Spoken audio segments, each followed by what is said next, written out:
Abram suas Bíblias na carta de Paulo aos Romanos, no capítulo 4, e vamos ver qual é a palavra de Deus para a minha vida e para a sua vida nesta manhã. Palavra autoritativa, inerrante, suficiente para a nossa salvação. Romanos capítulo 4, de 9 a 12. Romanos 4, de 9 a 12. Diz assim a palavra de Deus. Ouça com fé a leitura da palavra. Vem, pois, esta bem-aventurança exclusivamente sobre os circuncisos, ou também sobre os incircuncisos? Visto que dizemos, a fé foi imputada a Abraão para a justiça. Como, pois, lhe foi atribuída? Estando ele já circuncidado, ou ainda incircunciso? Não no regime da circuncisão, e sim quando incircunciso. E recebeu o sinal da circuncisão como selo da justiça da fé, que teve quando ainda incircunciso, para vir a ser o pai de todos os que creem, embora não circuncidados, a fim de que lhes fosse imputada a justiça. E pai da circuncisão, isto é, daqueles que não são apenas circuncisos, mas também andam nas pisadas da fé que teve Abraão, nosso pai, antes de ser circuncidado. Até aqui a palavra do Senhor. Vamos orar mais uma vez?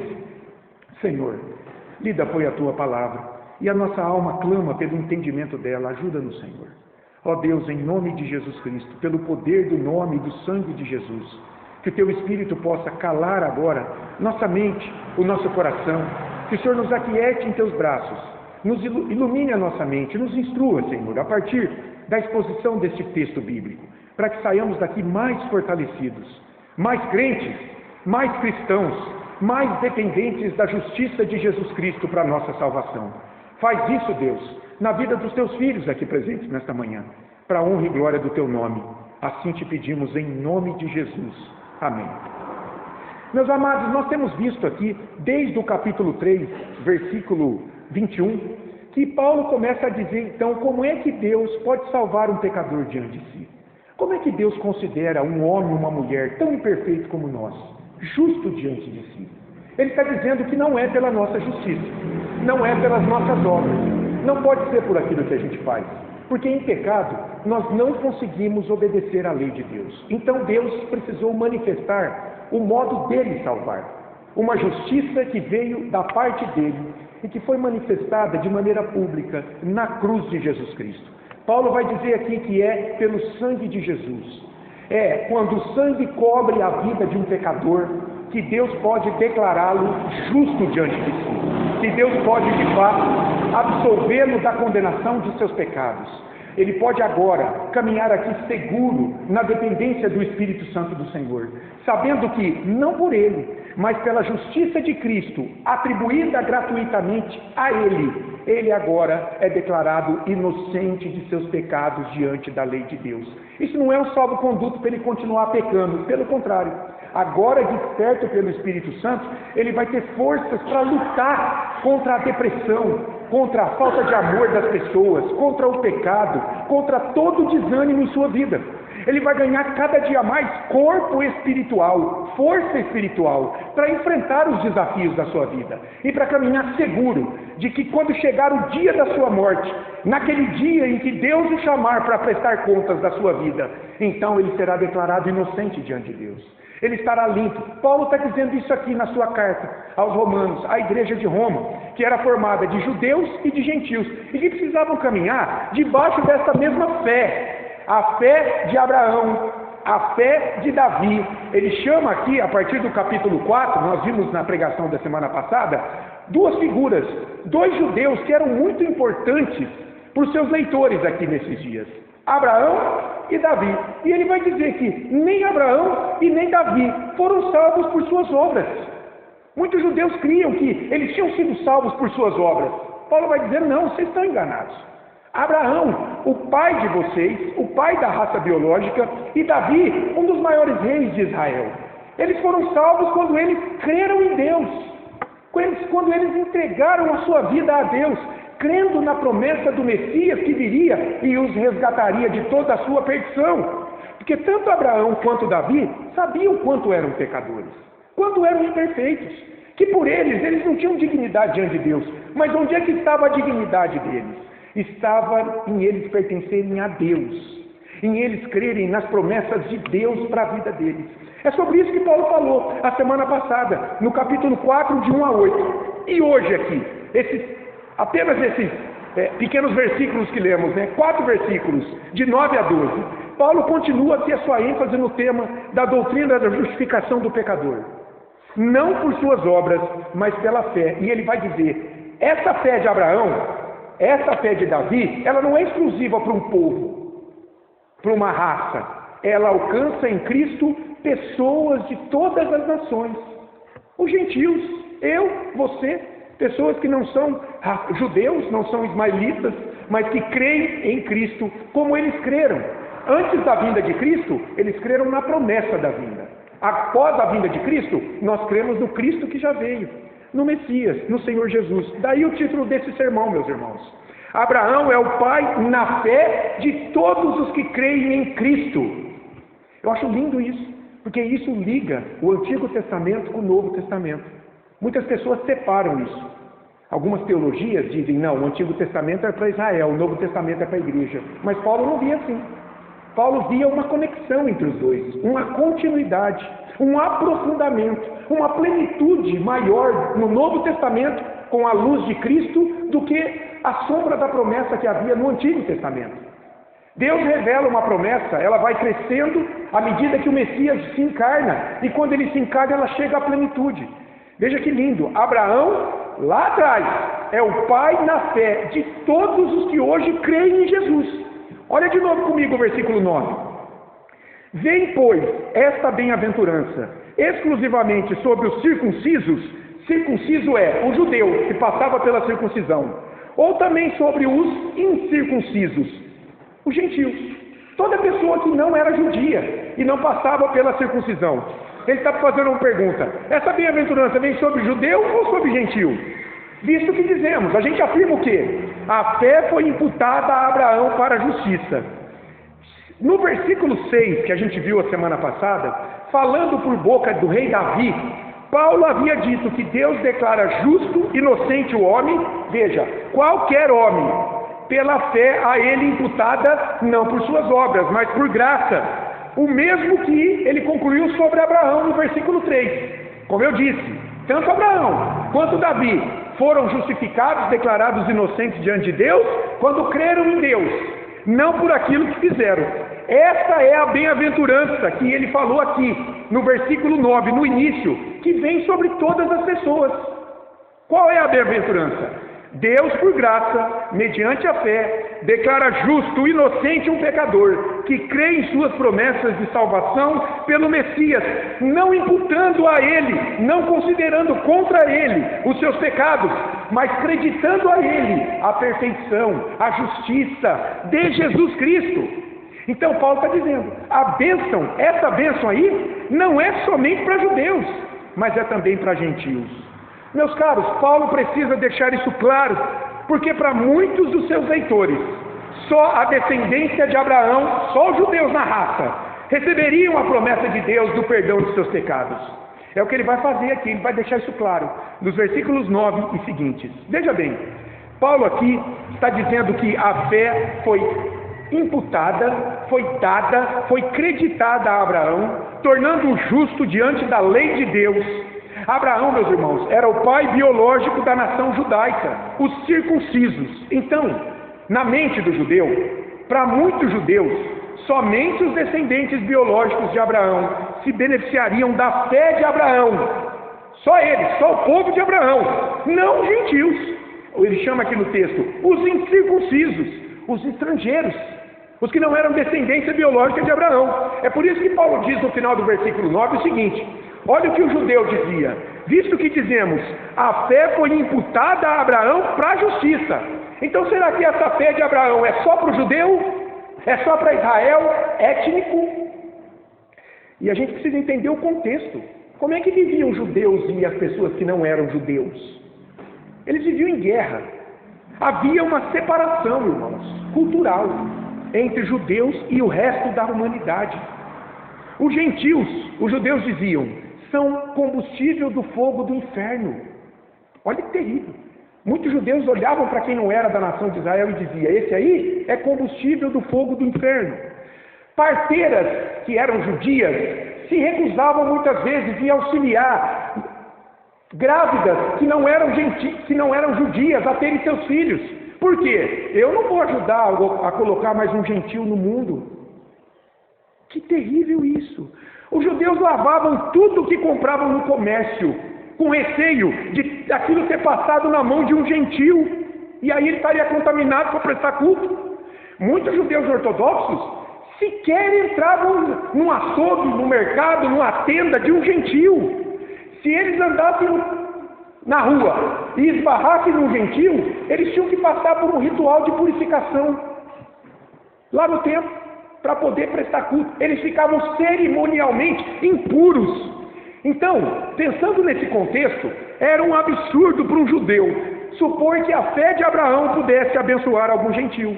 E isso foi visto, por exemplo, lá no Concílio de Jerusalém, lá no livro de Atos, no capítulo 15, houve o primeiro concílio da igreja. E o que foi decidido ali? Toda a discussão lá girou em torno de como é que o gentil poderia se tornar cristão. Muitos judeus cristãos, então eram judeus, que abandonaram a lei e abraçaram a fé em Deus, mas abandonaram a lei em termos. Porque muitos judeus desceram de Jerusalém e eles estavam dizendo o seguinte para os gentios: se vocês não se circuncidarem primeiro, não receberem a marca da lei de Moisés, vocês não podem ser salvos por Cristo. Olha o que eles estavam dizendo. Muitos judeus que haviam abraçado o cristianismo. Então, primeiro, você gentil, que não é da raça judaica, você tem que passar pelo ritual da lei de Moisés, para depois você crer em Cristo e ser salvo. Paulo disse, nada disso. A fé em Cristo é para todas as pessoas, judeus e gentios. Você percebe o ranço da lei mosaica ainda na vida desses judeus cristãos? Eram judeus que ouviram a pregação do Evangelho e que entenderam que a fé em Cristo bastava para a salvação, vírgula, mas não sem a circuncisão da lei. Então eles não abriram mão totalmente da lei. Eles precisavam de Cristo e da circuncisão, de uma obra da lei para serem salvos. Eles queriam impor isso aos gentios. Paulo falou, nada disso. A fé em Cristo agora é para todas as pessoas, judeus e gentios. Quem é judeu, continua sendo judeu ao crer em Cristo. Quem é gentil, continua sendo gentil a crer em Cristo. Ambos estão incluídos pelo sangue de Cristo, pela mesma fé em Cristo, na mesma família da fé, uma família de Deus criada pela fé em Cristo. A fé que teve Abraão, a fé que teve Davi. A igreja de Roma, meus irmãos, para a qual Paulo escreve, ela era composta de judeus e gentios. E essas pessoas precisavam agora viver em harmonia. Paulo vai trazer a cena aqui, então, dois judeus que eram estimados por qualquer outro judeu, Abraão e Davi. E ele diz que eles foram declarados inocentes de seus pecados diante de Deus, quando creram em Cristo que viria, e não pela circuncisão, não pelas suas obras. É o que ele continua expondo a partir do versículo 10. Olha o versículo 10 de Romanos 4. Como, pois, lhe foi atribuída? Como é que a fé foi atribuída a Abraão? Estando ele já circuncidado, ou ainda incircunciso, ou sem a circuncisão? E ele conclui, não no regime da circuncisão, e sim quando ainda incircunciso. Paulo está perguntando o seguinte, como que a fé foi atribuída a Abraão? Antes ou depois dele passar pela circuncisão? Da obra da lei. Foi antes ou depois?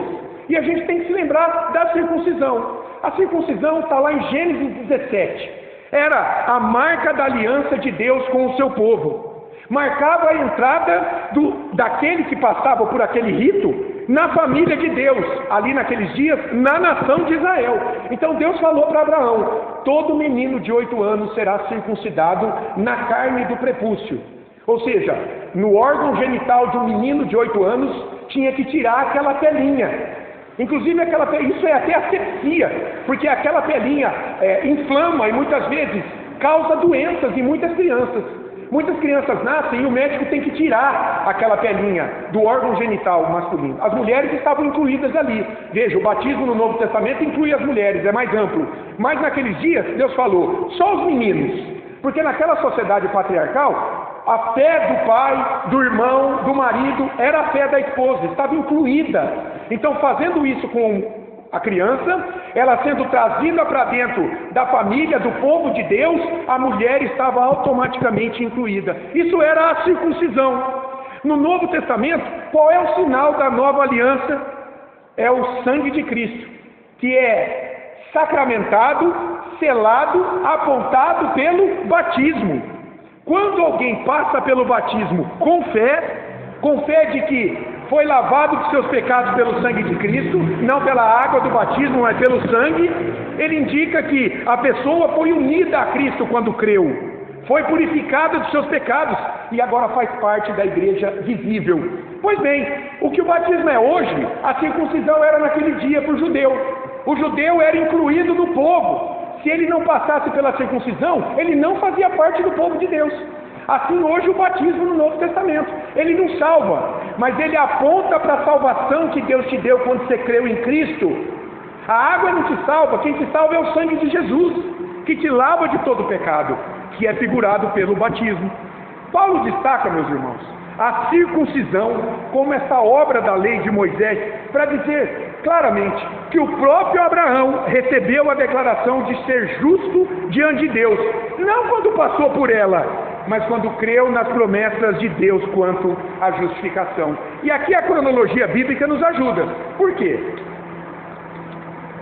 Em Gênesis 12, Deus chama Abraão, capítulo 12, Deus chama Abraão, sai da tua terra, da tua parentela, vai para uma terra que eu vou te mostrar, eu farei de ti uma grande nação, eu abençoarei aqueles que te abençoarem, amaldiçoarei aqueles que te amaldiçoarem, de ti virá alguém e que serão abençoadas pessoas de todas as nações da terra. Abraão saiu lá de Ur dos Caldeus, uma região da Mesopotâmia, e começou a peregrinar até chegar à terra de Canaã.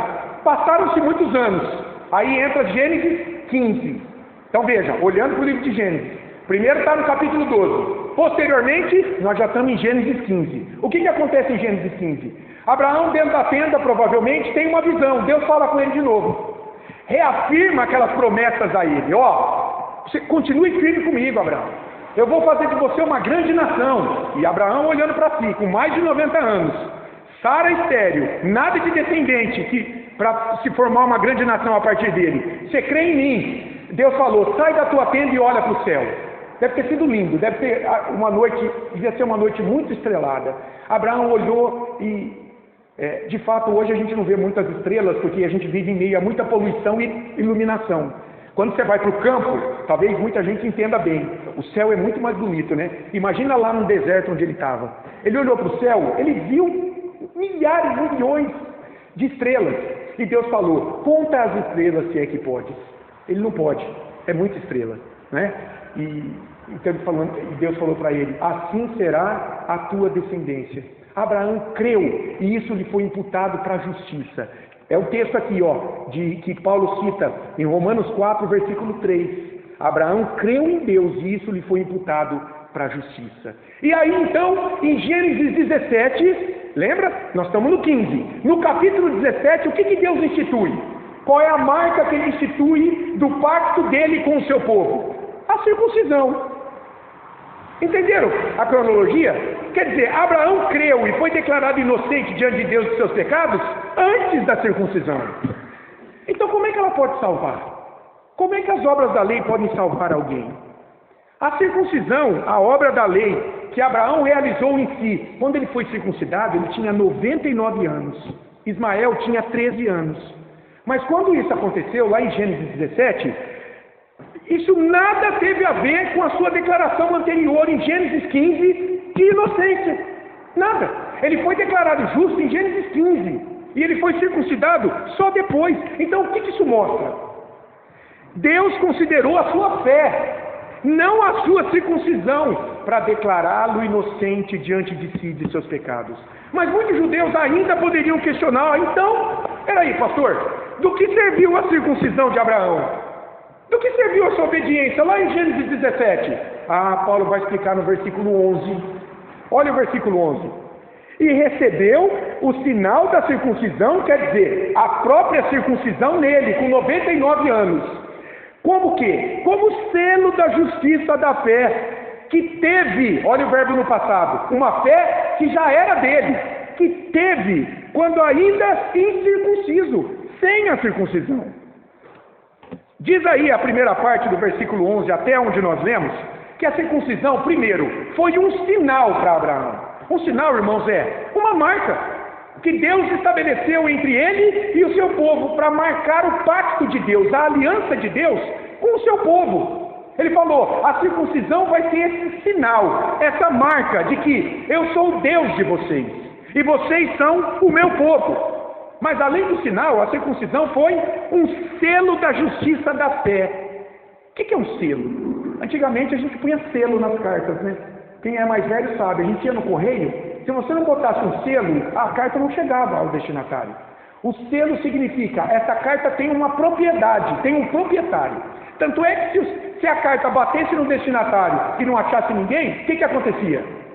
Voltava para o remetente. O correio devolvia para o remetente. Eu acho que até hoje é assim, né? Aí volta para o remetente a carta, o que você mandou. Por quê? Porque o selo diz, há um proprietário dessa carta.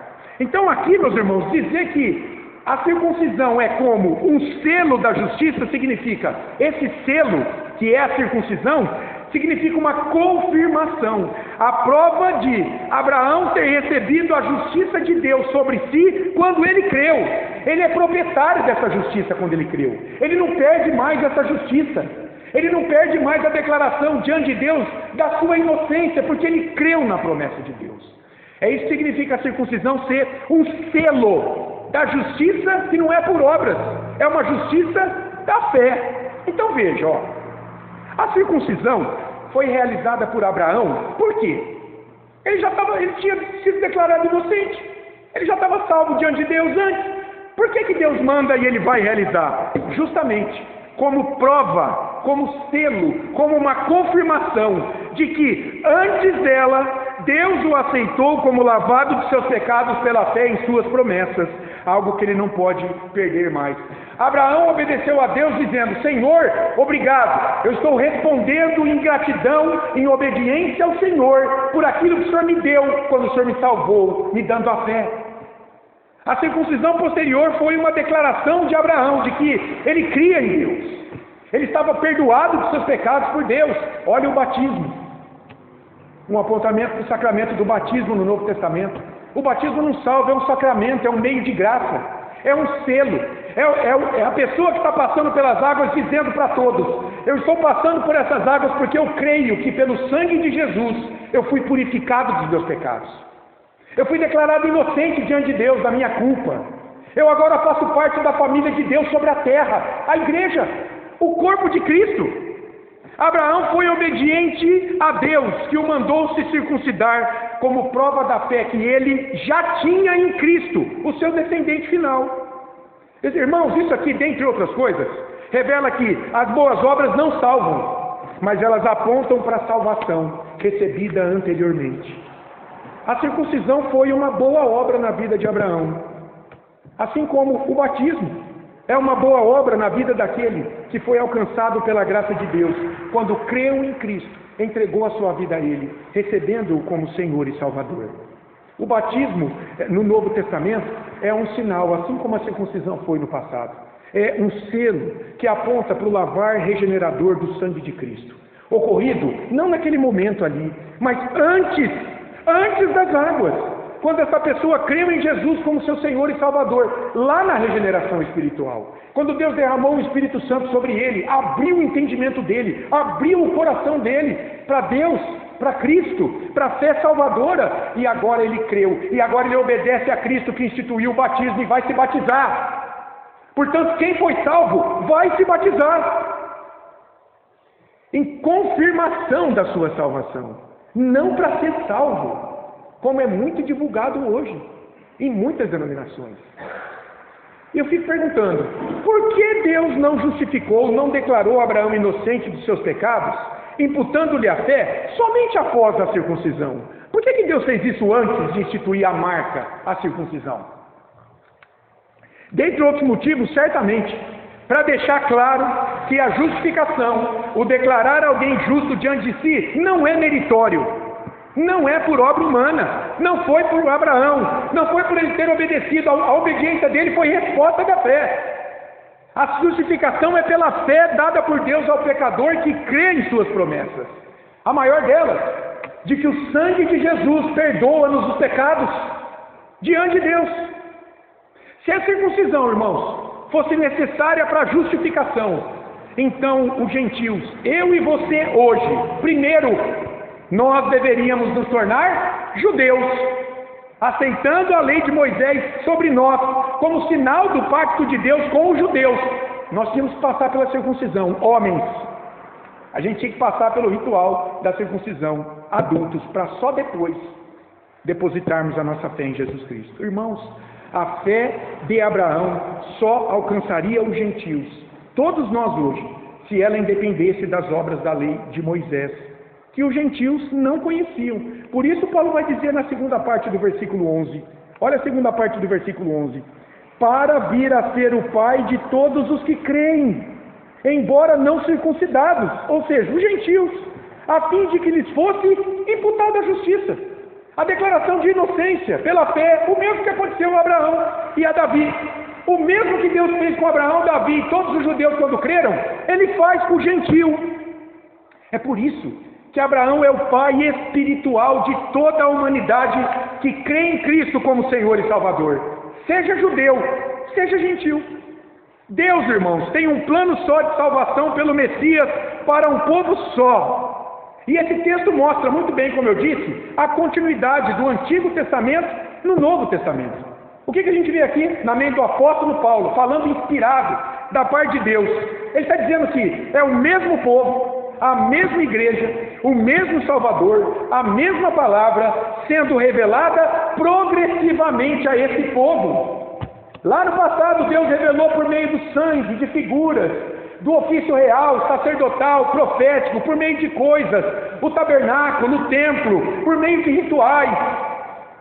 Tudo apontando para quê? Para o que Cristo faria quando Ele viesse.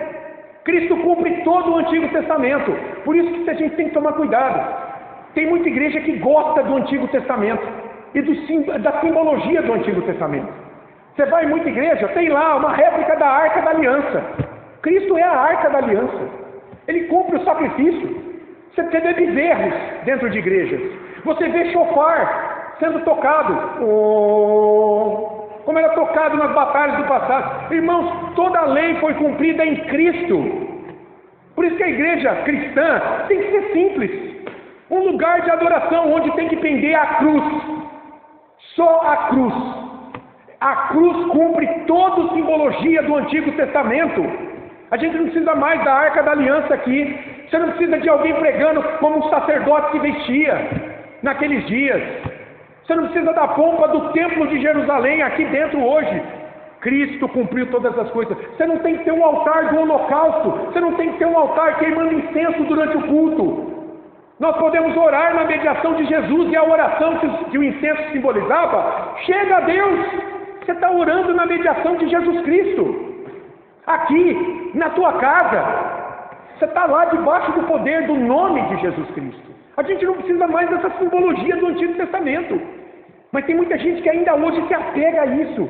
Em São Paulo tem o templo, né? O templo de Salomão lá. Você vai visitar, eu fui visitar esse templo, é suntuoso, enche os olhos. Um negócio grandioso. A cruz de Cristo já derrubou tudo aquilo. Substituiu aquilo tudo. Você não precisa daquela pompa mais para se sentir na presença de Deus. É pelo sangue de Cristo. É orando no nome dEle, é crendo nele, é respondendo, fazendo parte da igreja, que você vai estar na presença de Deus. Que libertação Jesus nos deu de todo esse cativeiro, toda essa simbologia. Isso amarrava as pessoas. Meus irmãos, no Antigo Testamento, a gente precisa entender isso. Os de Israel, os judeus que eram crentes, porque nem todos eram. Nem todo descendente biológico de Abraão era crente. Mas os que criam na promessa, como Abraão creu, viviam pela mesma fé que teve Abraão, nas promessas de salvação de Deus. Esses aí faziam parte do povo de Deus, que foi remido pelo Messias. No Novo Testamento, esse povo agora é a igreja cristã. Uma igreja que foi declarada justa pela fé no sangue de Jesus Cristo, o Redentor prometido ao judeu na antiga aliança. Olha aí novamente a continuidade do Antigo Testamento no Novo Testamento. Lá em Romanos, capítulo 9, de 6 a 8, Paulo deixa claro que só os filhos da promessa, os da fé de Abraão, são os verdadeiros israelitas, salvos no Antigo Testamento. E isso vai ficar mais claro no versículo 12 do texto. Olha o versículo 12. E pai da circuncisão, Abraão, né? Pai da circuncisão, do judeu.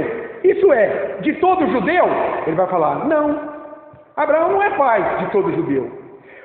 E pai da circuncisão, isso é, ele vai explicar, daqueles judeus que não são apenas circuncisos na carne, daqueles que só não passavam pelo rito externo da circuncisão, sem a fé na promessa, mas também andam nas pisadas da fé que teve Abraão, nosso pai, antes de ser circuncidado. O que Paulo está dizendo aqui? Só os judeus que viveram pela fé no Messias, o descendente final de Abraão, na salvação que ele traria, só esses é que foram salvos e que podem dizer com autoridade que tem por pai Abraão, porque caminha na mesma pisada da fé de Abraão. Por isso que Paulo fala aí, não são apenas esses aí que criam como creu Abraão, não são apenas circuncisos na carne, ou seja, só passaram pelo ritual diante do rabino, ali no seu órgão genital, mas eles são circuncisos no coração. Eles creram, algo profundo penetrou neles, na alma. Eles se entregaram à promessa de Deus de que pelo descendente final de Abraão eles seriam salvos, que é Jesus. Por esses aí, Paulo está dizendo aqui no versículo 12, são os que andam nas pisadas da fé que Abraão teve. Guardem isso, irmãos, a fé de Abraão estava no Messias, no seu descendente final, que é Jesus Cristo. Lá no Antigo Testamento, só o judeu que teve essa fé foi salvo. Aí as pessoas perguntam, e hoje lá em Israel, o judeu pode ser salvo? Claro que pode. Qualquer judeu, descendente biológico de Abraão, pode ser salvo. Qual é a condição? Ele tem que ter a mesma fé de Abraão.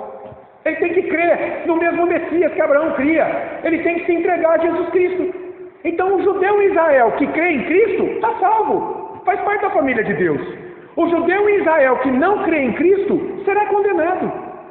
O Messias é Cristo, descendente de Abraão, que eles dizem que é o pai deles na fé, mas eles não creem em Cristo. Lá em João capítulo 8, Jesus estava sendo resistido pelos judeus, e os judeus dizem assim para Jesus, nós temos um pai que é Abraão. Está dizendo para Jesus, né? Você nem sabe se José é teu pai, você é um bastardo, Jesus. Acusaram Jesus de ser bastardo, de nem ter pai naqueles dias.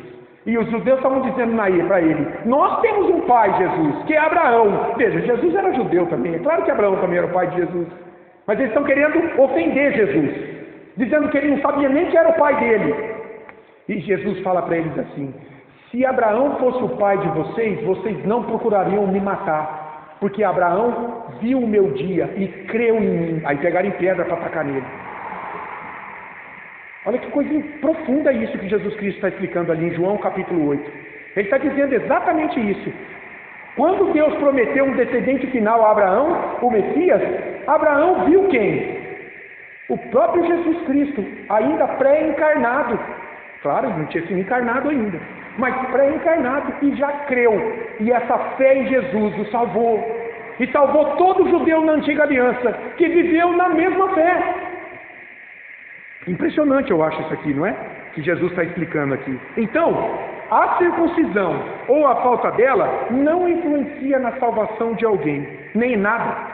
Mas o ter a mesma fé que teve Abraão em Cristo, em seus dias, o Messias que viria dele. E eu fico pensando, irmãos, diante de um texto tão claro como esse, como pode ainda hoje tantas religiões ensinarem que o homem precisa fazer alguma coisa diante de Deus para ser agradável a Ele? Faça isso, não faça aquilo. Até parece a Umbanda. Como é que funciona lá na Umbanda, essa religião de matriz africana? O orixá é servido na base do medo. Você vai lá e eles falam assim, você quer servir o orixá tal? Faz tudo certinho para ele. Por isso que você vê bacia com comida, encruzilhada e tudo mais. Faz tudo certinho para ele. Porque se você não agradar, ele se volta contra você. A religião pelo medo. Isso não é o cristianismo bíblico. O cristianismo bíblico nos liberta. Porque nós precisamos confiar naquilo que Jesus fez por nós. Isso nos liberta, isso nos guarda de todo mal. O texto é claro demais, irmãos, para apontar a fé como um instrumento pelo qual Deus, por graça, sem merecimento humano, acredita a nós, pecadores, a justiça de Cristo, quando cremos nele e nos declara inocente de toda a nossa culpa diante de Deus. Aí você pode viver tranquilo o restante dos seus dias, sabendo que você vive de acordo com os preceitos da lei, não pelo que você fez ou faz ou fará, mas pelo que Jesus fez em teu lugar. Foi assim com Abraão, foi assim com o rei Davi, e é assim com todo aquele que se entrega a Cristo. Deus jamais imputará pecado a alguém que vive hoje confiado em Jesus Cristo como seu Salvador. Não importa se judeu ou não judeu, branco ou preto, com cabelo ou sem cabelo, ainda bem, né? Rico ou pobre, inteligente ou ignorante, americano ou africano, casado ou solteiro, não importa.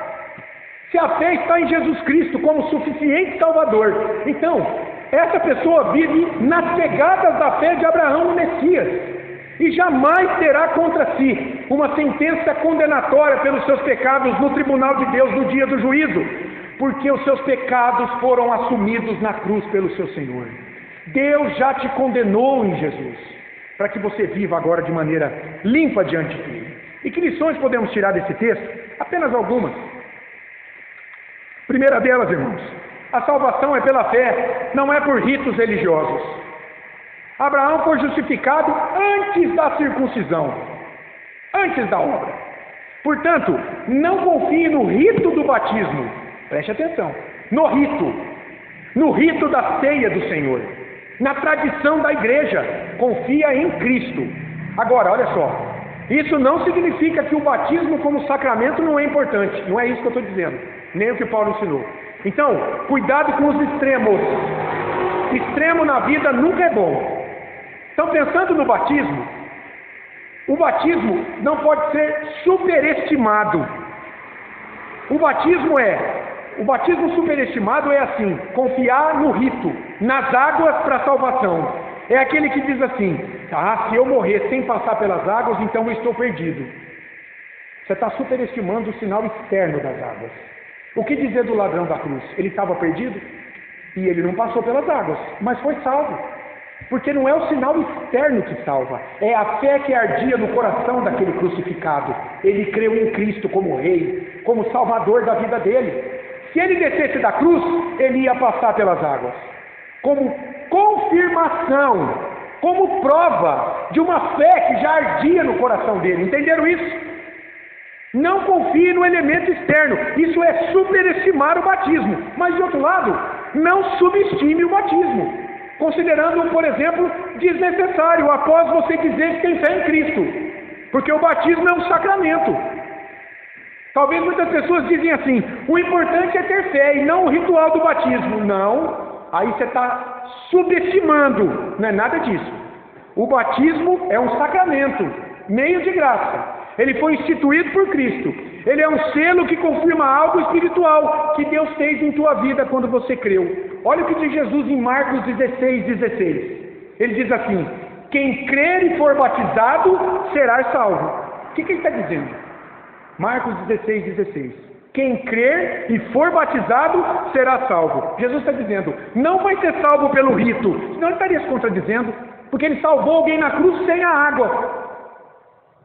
Ele não está dizendo que alguém vai ser salvo pelo rito, mas o batismo confirmará a fé declarada em Cristo. Então, meu caro, quem é cristão passa pelo batismo, podendo.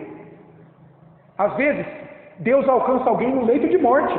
Acontece. A pessoa está lá no hospital, pregam a ela crê naquela pregação. O Espírito Santo desce sobre ela está salva. Ela não vai ter chance de sair do hospital para ser batizada nas águas, mas ela foi salva da mesma forma que o ladrão na cruz. É isso que Jesus está dizendo aqui. Quem crer e for batizado será salvo. Ele vai ser salvo não pela água, mas porque antes ele creu. Está vendo a sequência? Crer e for batizado. Crer antes. E quanta gente defendendo que o batismo salva pelas águas. Algo totalmente contrário aqui à mentalidade do apóstolo Paulo, não ensinado por Jesus. Abraão passou pela circuncisão em resposta de uma fé anterior. e não para ser salvo. Então, se você pertence a Cristo, você vai se batizar. É um privilégio para você, uma glória declarar diante de todos que você pertence a Cristo. Se você não quer se batizar, podendo se batizar, há algo errado com a tua profissão de fé. Cuidado com isso, meu caro. Você precisa pensar se Jesus é teu Salvador mesmo. Porque se Ele for, você não vai ver problema nenhum em confirmar isso, passando pelo sacramento do batismo. Então, sim, a salvação é pela fé em Cristo.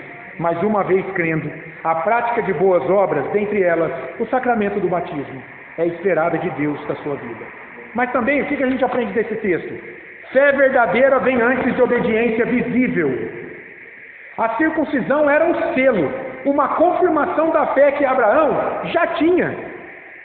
Portanto, as boas obras, no caso, a circuncisão que ele passou, confirma a fé dele, não substitui.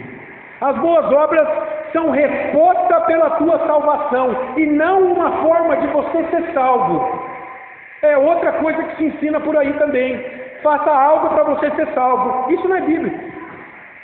Há muitos ativistas religiosos, gente boa de igreja, que serão condenados no dia do juízo. Não porque eles estão na igreja, mas porque eles confiaram no que eles fizeram para ser salvos.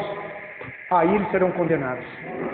Você precisa estar na igreja respondendo à tua salvação, servindo com os teus dons aqui, mas em resposta à salvação que Cristo te deu. Não para você se bastar diante de Deus.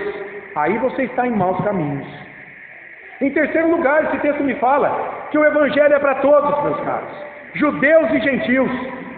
A bênção da justificação não faz parte de um povo, de uma cultura apenas, de pessoas apenas, pessoas especiais. Pessoas que foram canonizadas pela igreja, como diferentes de outras pessoas. Não! O Evangelho da salvação é para você, para mim, é para todo aquele que está ao nosso redor e recebe Jesus como Senhor e Salvador. Quanta esperança há nisso? Há esperança para você nessa manhã, que às vezes ainda não tem Cristo como teu Salvador. Não importa o tamanho do teu pecado, o tamanho do teu passado, da tua feiura espiritual diante de Deus, não importa nada disso. Porque quem te salva é a obra de Cristo, é o sangue poderoso de Jesus, que Deus derramou por graça sobre a tua vida. Portanto, venha para Jesus se você não tem Cristo. Hoje mesmo, se entregue a Ele, comece a caminhar diante dEle, respondendo a essa salvação com compromisso com a igreja dEle. Deus, na sua graça, trouxe essa igreja para Nova Granada, para que o Evangelho fosse pregado, vidas fossem ressuscitadas do pó, das trevas, fossem declaradas inocentes de seus pecados diante de Deus. Há esperança para todo aquele que corre para Jesus Cristo, que entrega sua vida a Jesus, é lavado pelo sangue remidor de Jesus, nasceu de novo para uma nova vida. Isso é o Evangelho, é Jesus dando a vida dele na cruz, para que você tivesse uma nova vida. Há esperança para todas as pessoas que abrem mão da sua justiça, das suas obras e correm para Cristo e o recebem como Senhor e Salvador. Naquela hora, Deus derrama o Espírito Santo, há um novo nascimento espiritual e a pessoa nasce para uma nova vida. Graças a Deus por Cristo, é por Ele que vivemos, é pela cruz dele. Não importa se você é pobre, se você é negro, se você não tem profissão, se você está em Cristo, aí está a tua dignidade, aí está a tua justiça diante de Deus, aí você nasceu diante de Deus. Graças a Deus, irmãos, isso tem que nos encher de glória, de alegria, de prazer. Que privilégio é para estarmos reunidos nesta manhã ouvindo essa palavra. Essa palavra não é minha, é a palavra de Deus para a tua vida. Ele quer aproximar você dele, de Cristo, e você precisa responder a essa fé. Eu converso com muita gente que é muito bem intencionado, mas não quer nada com a igreja, não tem compromisso com o corpo de Cristo. E como diz o reverendo Hernanes Dias Lopes, ele não entende como alguém pode dizer que tem compromisso com o noivo, que é Cristo, mas rejeita a noiva de Cristo, que é a igreja. Ele fala, não dá. Se você ama o noivo, que é Cristo, se ele é teu Salvador, você ama a noiva, a igreja, porque Deus não terá por inocente no juízo aquele que virou as costas para a noiva de Cristo, para a sua igreja. Receba essa palavra não como um açoite pesado, mas como o amor de Deus sobre a tua vida. Deus está cuidando de você.